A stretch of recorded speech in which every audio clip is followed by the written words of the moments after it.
사무엘상 12장 1절부터 12절까지의 내용은요, 우리가 저번 주에 나누었듯이 이스라엘 백성들이 이제 사무엘과 함께 그 암몬 왕 나하스를 하나님의 은혜로 물리쳤습니다. 사울 왕은 정말 그것이 하나님의 은혜였음도 고백했습니다. 그 고백 가운데 사무엘 선지자는 길갈로 이스라엘 백성들을 불러 모아서 사울을 왕으로 즉위식을 거행해서 드디어 왕이 되었죠. 사울은 사사로서는 이제 은퇴를 하였습니다. 그러나 여전히 선지자로서의 그의 사역은 남아있기 때문에 이스라엘에게 하나님의 말씀을 가르치는 일들을 행하는데, 오늘 길갈에 모인 백성들에게 사울이 이제 왕으로 즉위된 이 시점에서 중요한 권면을 하는 중에 있습니다. 먼저는 무슨 권면으로 시작을 했죠? 이스라엘 백성들의 역사를 거슬러서 쭉 이야기를 하면서 하나님이 이스라엘 백성들을 앞에서 여전히 출애굽을 기점으로 해서 그때부터 지금까지 여전히 이스라엘의 왕이었다라고 하는 사실. 어느 순간도 하나님이 이스라엘을 버린 적이 없지만 그 역사 속에 이스라엘은 틈만 생기면 배교를 하고 우상을 섬기고 하나님 원망하는 여러 악행을 저질렀습니다. 그러나 이스라엘은 하나님의 백성이었기 때문에 하나님은 사랑하는 자녀에게 매를 대듯이 그들을 징계하였으나 그들이 부르짖을 때마다 언제나 하나님은 들어 응답하셔서 또 사사를 보내어 그들을 구원해 주시는 이런 역사를 가지고 있었습니다. 이 모든 증거가 여전히 하나님은 이스라엘의 왕이셨다라고 하는 증거였습니다. 그런데 이런 여정 속에서 이제 암몬 왕이 쳐들어오는 그 분위기 속에서 이스라엘은 그런 하나님을 의지하여 왕이신 하나님 도와주세요라고 하는 자세로 하나님께 나아간 것이 아니라 그 두려움을 이방 나라의 왕정 제도를 불허하는 모습으로, 그리고 그들처럼 우리들에게도 왕을 세워달라는 요구를 하는 것으로 표현되었고, 그 고집을 꺾지 않고 결국은 왕을 세우게 되는 이런 과정을 거쳤죠. 그것이 얼마나 큰 실수이고 잘못인지를 사무엘 선지자는 지적을 하기 위한 이유였습니다. 그것을 지적하려고 지금까지 배경을 쭉 이야기한 것이었죠. 그래서 오늘 이 사무엘 선지자는 바로 그 연결선상에서 이스라엘의 죄를 조금 더 드러냅니다. 그러면서 정말 하고 싶었던 말들이 오늘 우리가 나눈 본문 후반부에서 드러나기 시작합니다. 그 내용을 우리가 확인해 볼 겁니다. 자, 13절 함께 읽습니다. 13절 시작. 이제 너희가 구한 왕, 너희가 택한 왕을 보라. 여호와께서 너희 위에 왕을 세우셨느니라. 자, 12절에서 너희가 그럼에도 불구하고 왕을 달라 요구하여 왕이 세워졌다라고 하는 것을 12절에 언급했다면, 이제 13절로 넘어오면서 뭐라고 말하냐면 이제 너희가 구한 왕, 그리고 너희가 세운, 너희가 택한 왕을 보라고 합니다. 여러분, 이 표현에는 사무엘 선지자의 어떤 마음이 담겨 있을까요? 하나님의 때에 하나님이 택한 세워진 왕이 아니라는 거죠. 그래서 이스라엘의 고집으로, 이스라엘의 완악함으로 세워진 왕 사울을 보라는 겁니다. 그러니까 그 왕은 하나님 보시기에 합한 왕이 아니라 이스라엘 백성들 보기에 합한 왕이라는 것이 이 구절 안에 담겨 있는 것이죠. 그러면서 13절 중간에 이런 표현에 좀 주목해 보셔야 돼요. 여호와께서 너희 위에 왕을 세우셨느니라. 자, 사실은 이렇게 표현하는 것이 더 좋습니다. 여호와께서 너희를 위하여 왕을 세우셨다라고 표현하는 것이 사실은 더 자연스럽고 옳은 표현이에요. 그렇게 표현하지 않고 너희 위에 왕을 세웠다라고 표현합니다. 자, 이 표현 안에 어떤 저자의 마음이 또는 어떤 하나님의 마음이 담겨 있을까요? 사실은 깊은 우려의 마음이 담겨 있습니다. 무슨 우려의 마음일까요? 지금 세워진 사울 왕은 어떻게 이스라엘을 다스릴 가능성이 더 커요? 이스라엘을 위하여 하나님의 뜻대로 다스릴 가능성이 큰가요? 이스라엘 위에 군림할 가능성이 더 클까요? 그렇죠. 이스라엘 위에 군림할 가능성이 더 큰 왕이라고 하는 우려의 마음이 이 표현 안에 지금 담겨 있는 겁니다. 그래서 사무엘이 이제 이후에 진행되는 권면은 이런 우려의 마음 때문에, 왜냐하면 지금 하나님의 원하시는 뜻의 기준에 합한 사람을 세운 것이 아니라, 그래 너희들의 기준에 합한 왕을 내가 세워줘 볼게, 이렇게 된 거란 말이에요. 그럼에도 불구하고 하나님이 이놈들 한번 호되게 당해봐라 이러는 건 아니에요. 너희들이 원하는 그런 왕을 내가 세워줬지만 그럼에도 불구하고 너희들이 그 우려 속에서 망가지는 걸 내가 원하지는 않는다. 그러니까 지금 그런 왕이 세워졌지만 할 수 있으면 이렇게 해라 라고 하는 당부가 당연히 필요한 겁니다. 자, 14절부터 15절 함께 읽겠습니다. 시작.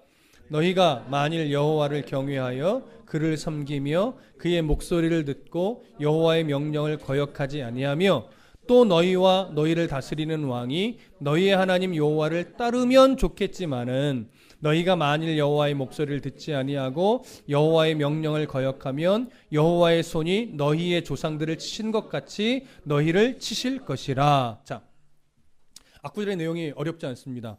이스라엘 백성들에게 지금 권면하는 거예요. 백성들에게 무슨 말을 하냐면 너희 위에 왕을 세우셨다라고 하면서 이제 너희가 만일 여호와를 경외하여 그를 섬기며 그의 목소리를 듣고 여호와의 명령을 거역하지 아니하며 이렇게 되어 있어요. 자, 이 부분은 어떻게 이해하시는 것이 더 좋은 이해냐면, 너희가 그러니까 너희 위에 왕이 세워졌으니 이제 너희는 여호와를 경외하고 여호와를 섬기고 여호와의 목소리를 듣고 여호와의 명령을 거역하지 않아야 한다 이러는 거예요. 그러면서 우리가 이제 번역상 조금 다시 짚어봐야 될 부분이 어디냐면, 너희와 너희를 다스리는 왕이 너희의 하나님 여호와를 따르면 좋겠지만은 이렇게 번역됐는데, 직역을 해보면 이건 어떤 표현이 되냐면, 잘 들어보세요. 그러면 너희와 너희를 다스리는 그 왕 역시 너희의 하나님 여호와를 쫓을 것이다. 자, 합쳐보면 이런 거예요. 자, 너희 위에 왕이 세워졌다. 그러니 이제부터 너희는 여호와 하나님을 경외해야 되고 여호와 하나님만을 섬겨야 되고 여호와 하나님의 목소리만 들어야 되고 그의 명령을 거역하지 말고 살아내야 된다. 그러면 너희도 그렇겠지만 너희 위에 세워진 왕도 여호와를 쫓게 될 것이다. 무슨 말씀인지 아시겠습니까?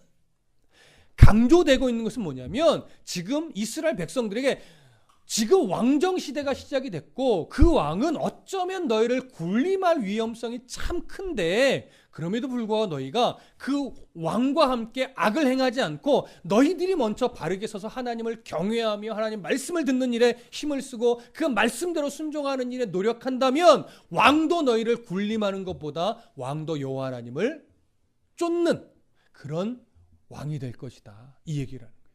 그래서 백성들에게 주시는 이 말씀이 너무나 중요한 거예요. 여러분, 오늘날 교회가 사실 다를까요? 오늘날 성도들이 말씀에 깨어만 있으면 목회자들이 함부로 말씀을 왜곡시켜 전할 수 있을까요? 함부로 교회를 사유하려고 이런 헛된 욕심에 사로잡힐 수 있을까요? 교회는 등한시하고 밖으로만 나다니면서 유명해지는 것만 좋아하는, 또 교회 건물만 키우려고 하는 이런 목회를 함부로 할 수 있을까요? 못한단 말이에요. 그런데 성도들이 목사님이 하나님의 말씀을 전할 때는 그 말씀에 아멘하고 순종해야 되지만, 오늘 점심에도 그런 이야기가 잠깐 나누었지만, 목회자가 하나님의 말씀이 아닌 사람의 말로 교회를 하나님의 뜻과 상관없이 이끌어간다면 그 말씀에 절대 순종해서는 안 됩니다. 그렇게 된다면 그 교회는 건강하게 갈 수 있어요. 그런데 무조건 목사님이 말씀하면 다 맞습니다 하고 무조건 따라가고, 목사님이니까 묵인해야 되고 목사님의 말이니까 막 이러면서 목사님을 교주처럼 모신다면, 섬긴다면 그 교회는 어떻게 될까요? 같이 죽어가는 겁니다. 오늘 사무엘 선지자는요, 하나님의 마음을 백성들이 전하는 거예요. 왕에게 뭘 기대하기보다 먼저 너희들이 하나님을 섬기는 일에 최선을 다해라. 하나님 말씀을 듣는 일에 게을리하지 말아라. 그 말씀 앞에 바르게 순종해내는 삶에 너희들이 최선을 다해라. 그 모습 때문에라도 왕은 하나님을 쫓는 왕이 될 것이다. 하나님의 명령을 따르는 왕이 될 것이다. 그러니 너희들은 어떻게 하라는 거야? 왕과 함께 힘을 합쳐서 하나님을 등에 업지 않고 하나님 신경 안 쓰고 그저 이 세상에 이스라엘만 최고가 되겠다라고 하나님 의지하지 않은 자기 너희들의 힘만 가지고 이방 사람과 싸우고 이방의 왕정을 흉내내고 이래서는 된다는 거예요, 안 된다는 거예요? 안 된다는 거예요. 그래서 이스라엘은 지금 가장 중요한 것이 뭐냐면 왕과 힘을 합쳐서 나라를 강력하게 만들어가는 것이 초점이 아니라 왕과 힘을 합쳐서 누구를 바라보는 일에? 하나님을 바라보는 일에, 하나님의 말씀을 듣는 일에, 그리고 그 말씀에 바르게 순종해내는 일에 거기에 힘을 써야지. 이제 사울 왕과 함께 이 암몬 왕을 쫓아냈다고 해서 이제 왕과 힘만 합치면 우리가 못할 일은 없어, 아마 주변국들이 꼼짝도 못할 걸, 이렇게 생각하고 세상에서 강력한 나라가 되기 위해 그거에만 목숨 걸고 힘을 쓴다면 이 나라는 하나님과 상관없는 나라가 될 수 있다라고 하는 것이죠. 그 위험성을 지금 이들에게 보여주는 겁니다. 교회는 철저하게 하나님의 말씀이 이끄는 대로 교회는 그 걸음걸음이 옮겨져야 합니다. 마찬가지, 그것이 또 출발점이 돼서 교회는 세상 속에 살아가면서도 세상의 법과 질서 아래 살아가지만 그 법과 질서라는 테두리 안에서 우리는 무슨 기준으로 살아가요? 하나님의 말씀의 기준을 가지고 살아가는 겁니다. 근데 세상은 어떤 두려움을 우리에게 주나요? 말씀의 기준으로 살아가다가는 온전히 살아갈 수 없을 것 같고 제대로 살아갈 수 없을 것 같은 두려움을 세상은 줍니다. 그런데 세상의 법과 질서는 우리가 더 큰 시각으로 오면 누구의 통치 아래에 있는 거예요? 하나님의 통치 아래에 있는 겁니다. 그래서 성도들이 세상의 법과 질서에 순종하고 따르는 것은 지당합니다. 그래야만 합니다. 누구보다도 더 철저하게 세상의 법과 질서를 따라가야 합니다. 그러나 그 법과 질서 위에 계신 하나님을 멀리하면서까지, 그 하나님을 외면하면서까지, 그 하나님의 뜻과 어긋나는 것을 알면서도 세상의 법과 질서 아래서 살아갈 수는 없는 겁니다. 그러나 잘 들으십시오. 기본적인 세상의 법과 질서는요, 통념적으로 그 법과 질서가 하나님의 뜻과 충돌되는 일은 그리 많지 않습니다. 사실은. 그러니 세상의 법과 질서를 지켜낸다는 것은 어떤 면이 더 크냐면 하나님의 뜻에 순종하는 것과 거의 동일할 때가 더 많습니다. 기본적으로 교통법규를 지키는 것이 하나님의 뜻에 어긋날까요? 여러분, 좌회전 신호 안 떨어졌는데 좌회전하는 게 하나님이 어느 날 그래, 좌회전 신호 안 떨어졌지만 너는 좌회전을 해라, 이런 음성을 주시는 하나님인가요? 그래서 딱 경찰에 걸리니까 저는 하나님의 뜻대로 지금 좌회전을 했습니다, 이거 딱지 끊으시면 안 됩니다, 당신 위에 하나님의 통치가 있다는 걸 믿으셔야 됩니다, 이게 말이 돼요? 말이 안 된다고요. 아무리 악한 법이라 할지라도, 악한 법이라도 그 법이 있기 때문에 세상에 악이 규제가 되는 것이고 모든 것이 통제가 되는 겁니다. 그것이 이 법치 국가가 가지고 있는 장점이죠. 물론 법치 국가가 우리가 느끼다시피 거기에는 오류도 있고 사람의 잘못된 것도 있습니다. 그러나 그것은 그 구석구석 들어갔을 때 이야기고, 전체적으로는 우리가 세상의 법과 질서 위에 계신 하나님은요, 그 법과 질서를 사용하신다는 거 잊지 마십시오. 세상의 법과 질서를 외면하라 하시지 않기 때문에 그렇습니다. 그래서 세상에서 우리 성도들이 살아갈 때 사실은 세상의 가치 안에서 살아가기 때문에 어려운 건 분명합니다. 근데 그 어려움이 하나님의 도우심으로 극복할 수 있고 하나님의 도우심으로 이겨낼 수 있고, 그럴 때 거기서 뭐가 증명이 되냐면 성도는 결국 세상의 법 테두리 안에서 살아가지만 하나님의 은혜로 살아가는 것이고, 이게 드러나고 증명이 되어지는 거죠. 오늘 본문에서도 쭉 나타나겠지만 하나님은요, 이스라엘의 잘못을 깨닫게 한 이후에 그러니 이제 왕정제도를 버려 이러지 않아요. 왕정제도를 잘 이끌어 가도록 하나님이 안내합니다.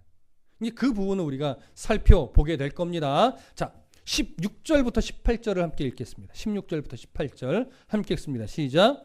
너희는 이제 가만히 서서 여호와께서 너희 목전에서 행하시는 이 큰 일을 보라. 오늘은 밀베는 때가 아니냐. 내가 여호와께 아뢰리니 여호와께서 우레와 비를 보내사 너희가 왕을 구한 일 곧 여호와의 목전에서 범한 죄악이 큼을 너희에게 밝히 알게 하시리라. 이에 사무엘이 여호와께 아뢰매 여호와께서 그날에 우레와 비를 보내시니 모든 백성이 여호와와 사무엘을 크게 두려워하니라. 지금 사무엘 선지자가 이스라엘 백성들에게 이스라엘 역사를 쭉 거스르며 그러니까 이야기를 하면서 하나님의 변함없이 왕이셨던 사실, 또 그들이 완악함을 버리지 않고 고집 부려서 왕이 세워진 일, 이런 일을 지적을 했는데 백성들이 이런 사무엘 선지자의 지적과 또 가르침 아래서 그 말씀을 지금 여러분들이 아멘으로 받는 것처럼 그들이 받았을까요? 왜 저렇게 자꾸 우리를 책망만 하지? 결국 왕 세워줬으면서 이러면서 사무엘 선지자의 말에 뭔가 불편한 내색을 비쳤을까요? 그렇죠. 후자예요. 아직 불편한 기색을 그들은 갖고 있었던 겁니다. 그 불편한 모습을 바라보고 사무엘 선지자가 이제 무슨 말을 하냐면 아직 너희들이 이 말씀을 수용해내지 못하는구나. 하나님의 표정을 내가 너희들에 보여주겠다. 하나님의 음성을 내가 들려줄게. 너희들이 지금 왜 이 말씀을 못 받는지 마음이 안타까운데 하나님의 마음을 내가 보여줄게 라고 하면서 무엇을 이야기하냐면 너희는 이제 가만히 있어서 여호와께서 너희 목전에서 행하시는 이 큰 일을 보라. 좀 이렇게 시적으로 표현하면 하나님의 표정을 좀 봐라. 너희들의 그 모습을, 완악한 모습을 바라보시면서 하나님이 어떤 표정을 하고 있는지 내가 보여줄게. 자, 17절. 오늘은 밀베는 때가 아니냐? 내가 여호와께 아뢰리니 여호와께서 우레와 비를 보내사 너희가 왕을 구한 일 곧 여호와의 목전에서 범한 죄악이 큼을 너희에게 밝히 알게 하시리라. 아직 이들이 깨닫지 못했기 때문에 내가 이것을 너희들이 이제 깨닫게 해줄게 라고 하면서 이야기를 하는 거예요. 그래서 18절. 이에 사무엘이 여호와께 아뢰매 여호와께서 그날 우레와 비를 보내시니 모든 백성이 여호와와 사무엘을 크게 두려워하니라. 사무엘의 기도대로 하나님이 내려주신 우레와 비가 그들에게 표징이 된 겁니다. 자, 우레와 비는 사실 있을 수 있는 거예요. 근데 그게 왜 그들을 두렵게 만들고 자기들의 죄를 인정하며 깨닫게 만드는 표징의 역할을 할 수 있었을까요? 그 힌트는 바로 17절의 앞부분에서 있습니다. 오늘은 밀베는 때가 아니냐. 여러분, 밀베는 때라고 하는 것은요, 당시 사무엘 시대 이 팔레스타인의 그 기후에서는요, 보통 5월과 6월을 의미하는 이때가 밀을 추수하는 시기예요. 그러니까 기후적으로는 건기에 속해요. 비가 전혀 오지 않는 시기입니다. 그런데 이런 시기에 우레가 치고 비가 내리는데 이 비는 그냥 조금 부슬부슬 내리는 것이 아니에요. 거의 홍수가 나듯이 내리는 비를 말하는 겁니다. 그럼 생각해 보십시오. 밀을 추수해야 되는 시기인데 폭풍우가 몰아쳐요. 복입니까? 재앙입니까? 이건 재앙이 되는 거예요.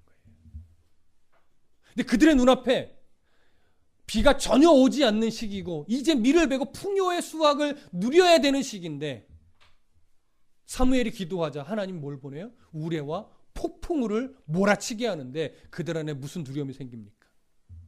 한 해 농사를 다 망치게 됐다라고 하는 재앙적 두려움이 생겨요. 재앙적 두려움이 생기다 보니까 누구의 표정이 보이는 거예요? 하나님의 진노하시는 표정을 드디어 본 겁니다. 우리가 뭘 잘못했는데 이래던 자들이 이제 하나님도 두려워하게 되고 하나님 말씀을 대언하며 전하는 사무엘 선지자까지도 지금 두려워하게 된 겁니다. 그래서 이것이 이제 표징의 역할을 하게 된 거죠. 이제 그들의 반응에 대해서 이제 어떻게 또 정리가 되는지 19절을 읽어보겠습니다. 시작. 모든 백성이 사무엘에게 이르되 당신의 종들을 위하여 당신의 하나님 여호와께 기도하여 우리가 죽지 않게 하소서. 우리가 우리의 모든 죄에 왕을 구하는 악을 더하였나이다. 사무엘에게 기도를 부탁합니다. 우리가 모든 죄에 또 왕을 구하는 악까지 더한 것을 우리가 이제 인정하오니 우리가 죽지 않도록 하나님께 기도해 주십시오. 자신들의 죄를 인정한 것이고 하나님의 대언자로서의 사무엘의 위치도 지금 다시금 그들이 인정을 하고 있는 겁니다. 근데 그들의 표현을 좀 주목해 보실 필요가 있어요. 우리 모든 죄에 뭘 더해요? 왕을 구하는 죄를 더하였다요. 그럼 앞에서 말한 모든 죄는 어떤 죄일까요? 앞에서 말한 모든 죄. 여기에 왕을 구하는 죄를 더한 거예요. 그럼 앞에서 말한 모든 죄는 주로 어떤 죄일까요? 하나님을 왕으로 모시지 않은 죄도 있겠죠. 또 있을 거예요. 여러분, 이들이 이 와중에도 누구에게 시선을 많이 돌렸을까요? 우상에게 시선을 많이 돌려요. 여러분, 왜 그러냐면 지금 우리가 이스라엘이 왕을 구하는 이 내용들을 정리하면서 우리가 확인했던 것이 뭐냐면 이스라엘이 이방 나라들처럼 왕을 세워달라고 할 때 사무엘 선지자는 이것은 안 된다. 하나님이 싫어하는 거다. 이것은 너희들 하나님이 거절하는 거다 말할 때 단순히 왕정 제도는 하나님을 섬기는 신정 제도와 충돌이 일어나서라고 말씀을 드렸나요? 하나님이 왕정 제도를 싫어하시나요?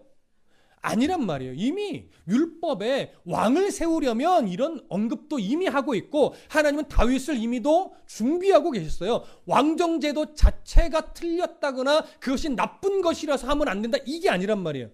지금 이들이 왕정 제도를 구하는 이면에는 이방 나라의 왕 체제를 부러워하는 것이고, 그러니까 하나님을 신뢰하는 것이 아니라 이방 나라의 왕정을 부러워하는 것이고, 이 부러워함 속에서는 어떤 위험성이 있는 거냐면 이방 나라의 왕정을 항상 무엇과 함께 가요? 우상 숭배와 함께 간단 말이에요. 그러면 이들은 왕정 제도가 세워지고 왕정 제도를 유지함에 있어서 누구의 본을 따라가요? 이방 나라의 본을 따라가요. 그럼 당연히 뭘 배워요? 이방 나라 왕은 그 나라의 풍요와 안전을 위해서 바알을 섬기고 아스타롯을 섬기고 풍요의 신이라고 여겨지는 모든 것들을 섬기며 그 보이는 행위를 수없이 한단 말이에요. 근데 그 보이는 행위가 사실은 더 있어 보여요. 뭔가 하는 것 같고 뭔가 백성들을 움직이기에 딱 좋습니다.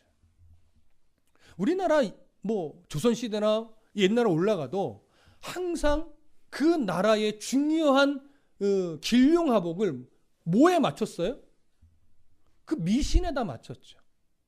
특히나 일식월식 이런 걸 막 신의 뜻으로 여기고 막 백성들의 마음을 좌지우지하고 그것이 뭔가 안 들어맞으면 큰일 날 것처럼 왕이 두려워하기도 하고, 근데 그런 걸 또 잘 이용하면 백성들을 움직이기에 너무 그만큼 좋은 게 또 없지요.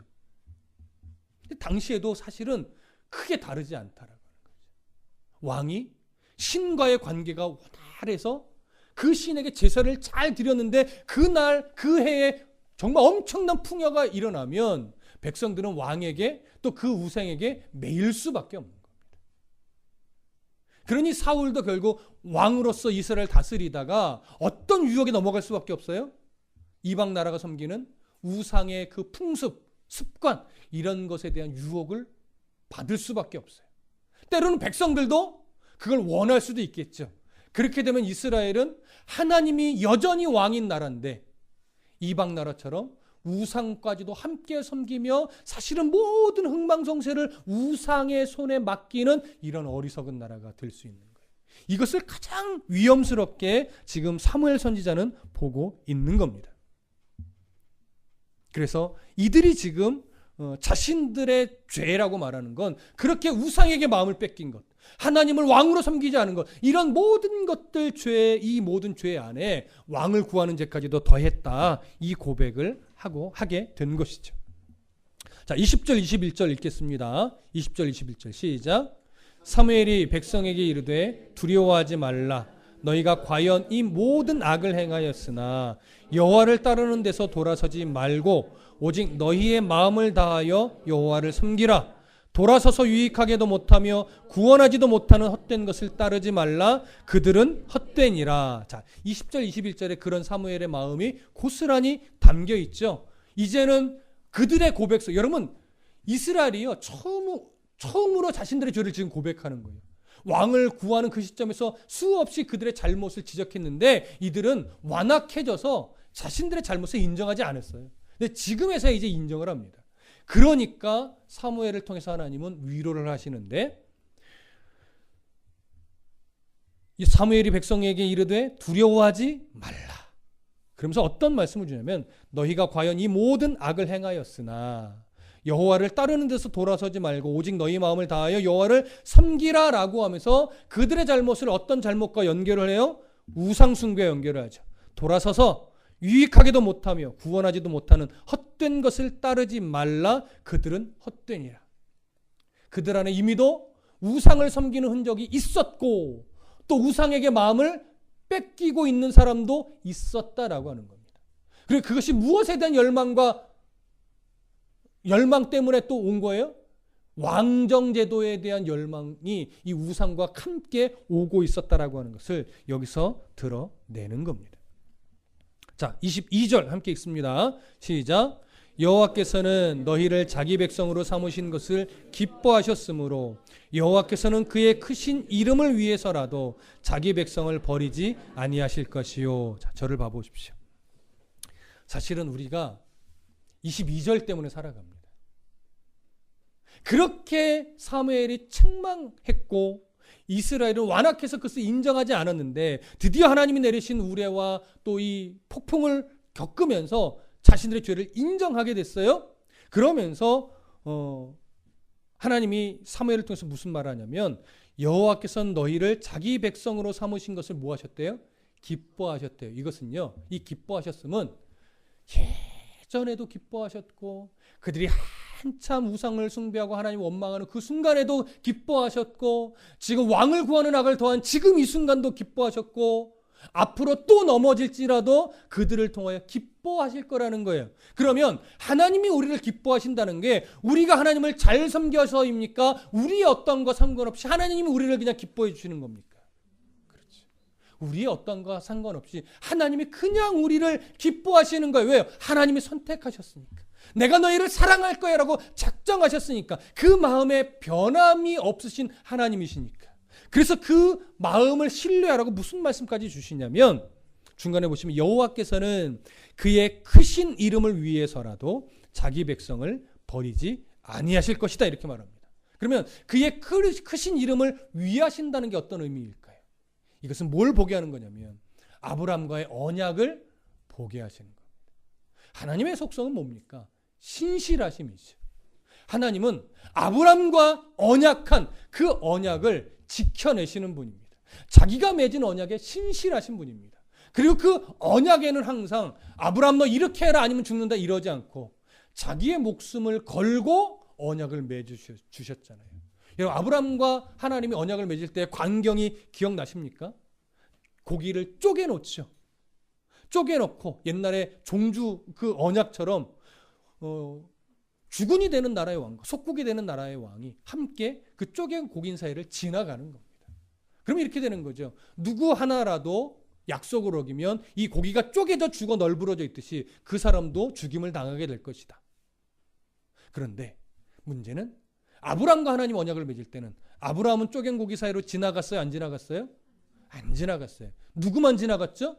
횃불로 임재하신 하나님만 지나가셨단 말이에요. 이건 뭐냐면 이 언약은 너의 어떤 거 상관없이 내가 이 언약을 끌고 갈 거야 이거죠. 내가 생명을 걸고 이 언약을 지켜내고야 말 것이다 라고 하는 의미가 담겨 있는 겁니다. 그 신실하신 하나님의 사랑은 아브라함 때에서부터 출발하여 지금까지도 변함없이 지켜지고 있음을 여기서 보여주는 겁니다. 그래서 그의 크신 이름을 위해서라도 자기 백성을 버리지 아니하시니 너희들 지금 잘못을 저지르고 왕을 구하는 죄를 더했지만 너희들이 지금 돌이킨 이 모습은 참으로 기특하다. 그러니 버리시지 않으신 변함없이 사랑하시는 하나님을 기억하고 다시 또 하나님을 버리는 실수, 잘못 하지 말아라. 그 사랑을 누리는 자로서 더 사랑할 수 있도록 애써라. 이 마음이 담겨 있는 거예요. 그러면서 이제 사무엘 선지자도 자신도 이렇게 하겠다라고 이제 표현하는 것이 바로 23절입니다. 함께 읽겠습니다. 시작. 나는 너희를 위하여 기도하기를 쉬는 죄를 여호와 앞에 결단코 범하지 아니하고 선하고 의로운 길을 너희에게 가르칠 것인즉. 자, 이 23절이요. 사무엘이 앞으로 선지자로서 해야 될 자기 사명이에요. 크게 두 가지를 얘기했죠. 첫 번째는 뭐예요? 백성들을 위해서 기도하는 것. 두 번째는 뭐예요? 하나님의 말씀을 가르치는 것, 전하는 것. 저는 그런 기준을 갖고 있습니다. 오늘날 목회자다 하면요, 나는 목회가 이런 목회야, 뭐 이러면서 좀 우스갯소리로 나는 목회를 합니다, 이래요. 이런 뭔지 아십니까? 목회? 성도들과 잘 먹으러 다니는 목회. 그래서 친해지고 교제 나누고, 그게 나쁘다는 얘기 아닙니다. 오해하지 마십시오. 그것이 틀리거나 나쁜 건 아닌데, 목회를 하건 성도들과 함께 놀러 다니는 쪽으로 목회를 하건 아니면 구제를 중심으로 하는 목회를 하건 전혀 상관이 없는데, 중요한 건 뭐는 놓치면 안 돼요? 뭐는 놓치면 안 돼요? 기도하고 하나님의 말씀을 바르게 증거하는 이것은 놓치지 않으면서 목회도 해야 되고, 함께 놀러도 가야 되고, 또 구제도 해야 되고, 선교도 해야 되는 거예요. 근데 나는 이런 목회라고 하면서 기도하는 일에 게을리하고 말씀을 바르게 준비하고 연구해서 전하는 일에 게을리한다면 이건 뭔가 저는 좀 아닌 것 같습니다. 좀 목회 안 해도, 좀 놀러 안 다녀도, 좀 구제에 좀 약해도, 구제가 해야 되는 거니까 좀 선교 후원에 좀 약해도 중요하지만 뭐는 놓치지 말아야 돼요. 기도하는 거. 하나님의 말씀으로 성도들을 채찍질하고 권면하고 위로하고 응원하고 도전하는 일에는 그거는 놓치지 말아야죠. 이것이 사무엘 선지자에게 남은 사명이라면 오늘날 목회자에게는 더합니다. 부모가 신앙의 자녀들에게 남겨줄 유산이 뭘까요? 때로는 돈도 물려줘야겠죠. 때로는 화목한 가정, 뭐 다 좋아요. 근데 믿음의 가정이라면 자녀들에게 가장 우선적으로 물려줘야 될 유산이 뭐예요? 부모로서 기도의 유산이며 말씀대로 살아가는 흔적의 유산을 먼저 남기지 않으면 안 되죠. 그러나 그 두 가지를 유산으로 물려줄 수 있다면 돈 좀 물려주지 않아도, 그렇죠? 재산 좀 물려주지 않아도, 때로는 뭐 집 한 채 남겨주지 않아도 그 부모는 최고로 훌륭한 부모라고 생각합니다. 그래야 되지 않을까요? 근데 그거 다 놓치고 재산 물려줘봤자 사실 무슨 의미가 있겠습니까? 그거 다 놓치고 다른 거 물려줘봤자 사실 무슨 의미가 있겠습니까? 오늘 청년들에게 자꾸 오전에도 그런 얘기를 하게 되는데, 이런 부모에게 뭘 기대하십니까? 탕자처럼 어차피 물려줄 유산 좀 밥 먼저 떼주면 안 돼? 나 사업 좀 하게? 뭐 이러실 겁니까? 여러분들이 부모를 쫄라야 되는 건 이거 하나예요. 엄마, 아빠, 나를 위해서 좀 끊임없이 변함없이 기도해 주세요. 그리고 나를 위해서 먼저 말씀대로 살아가는 본을 좀 보여주세요. 그렇죠? 물론 대놓고 말할 수는 없겠지만 그런 시선을 보여줘야죠. 그리고 그렇게 살아가는 부모의 모습을 존경하고 뒤따라가려고 애를 쓰셔야죠. 그게 믿음의 부모이고 그게 믿음의 자녀가 아니겠습니까? 그런 관계가 된다면 얼마나 건강하고 얼마나 좋은 가정이 되겠습니까? 그런 가정을 꿈꾸십시오. 그런 가정을 또 만들어 가려고 하십시오. 그런 가정을 만들 수 있는 남편을 만나고 아내를 만나도록 그걸 위해서 기도해야죠. 키는 180, 연봉 얼마, 이거 기도하지 마시고 함께 기도할 수 있는 배우자, 함께 이런 믿음의 가정을 꾸리며 부모로서 기도하고 말씀 따라 살아가는 흔적이 가장 좋은 유산임을 아는 배우자, 이런 배우자를 만날 수 있다면 얼마나 좋은 가정이겠습니까? 부모님들도 그런 배우자를 만나도록 기도해야죠. 고생하지 않도록. 알긴 아는데 그래도 좀 이 선을 자꾸 우리는 자꾸 만들어 놓잖아요. 근데 저도 유혹에 너무 빠져 있어요. 우리 딸을 어떻게 시집 보내지? 벌써 이 엄한 놈 데리고 와서 나한테 소개시켜주면 그 엄한 놈을 내가 어떻게 하지? 이 형님 함께 기도하고 함께 말씀 따라 살아갈 수 있는 그런 배우자를 데리고 와서 나한테 소개를 시켜야 내가 기쁘게 그래 잘했다 이럴 텐데 걱정이죠. 어떤 놈을 데려올지. 그렇죠? 그래서 기도해야 돼요. 그래서 내가 말씀 앞에 깨어 있어야 된단 말이죠. 그럼에도 불구하고 우리가 두려워하지 않는 것은 뭡니까? 하나님이 그 크신 이름을 위해서 자기 백성을 버리지 않을 것을 우리가 알기 때문에.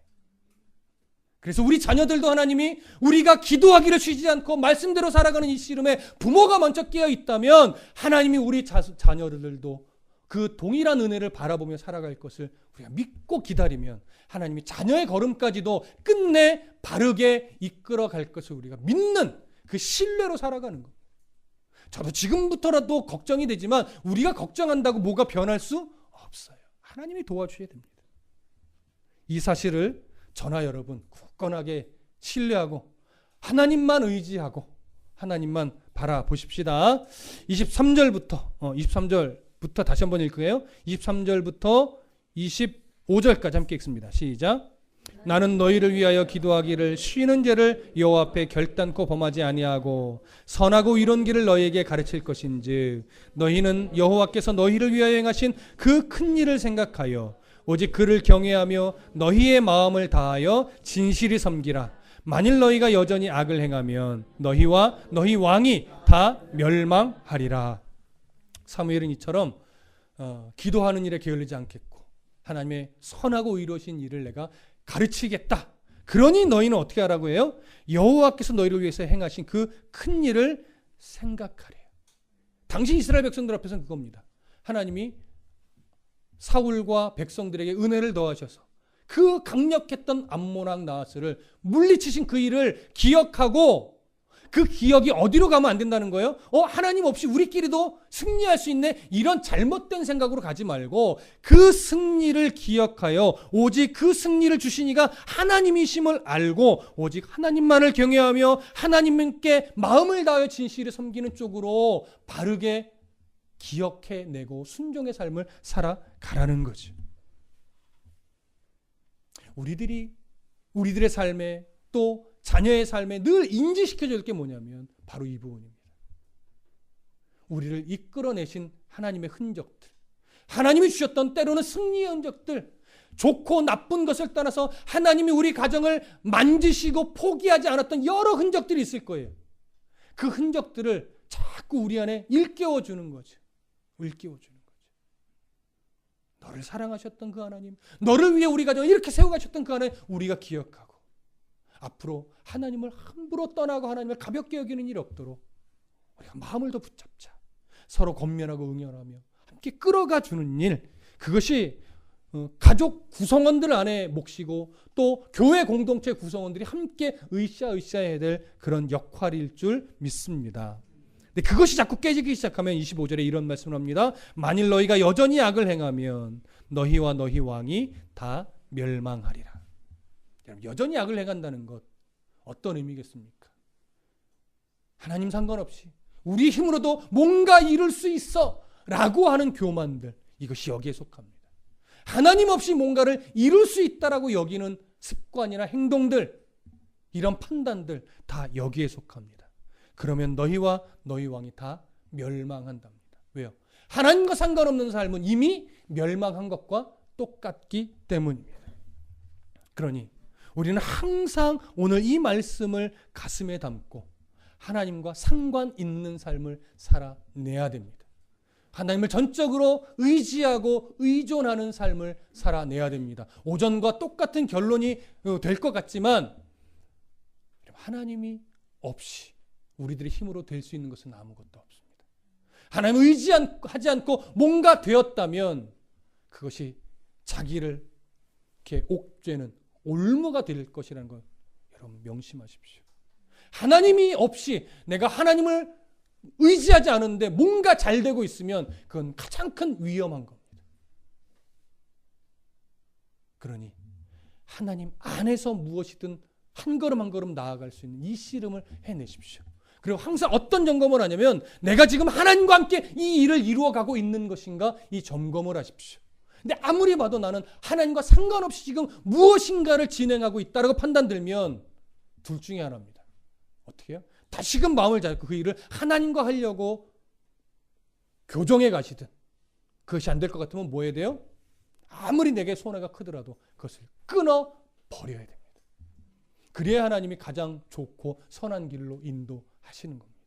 이 치열한 믿음의 고민들이, 그리고 이 싸움들이 여러분들 안에 아름다운 모습으로 세워져 가기를 간절히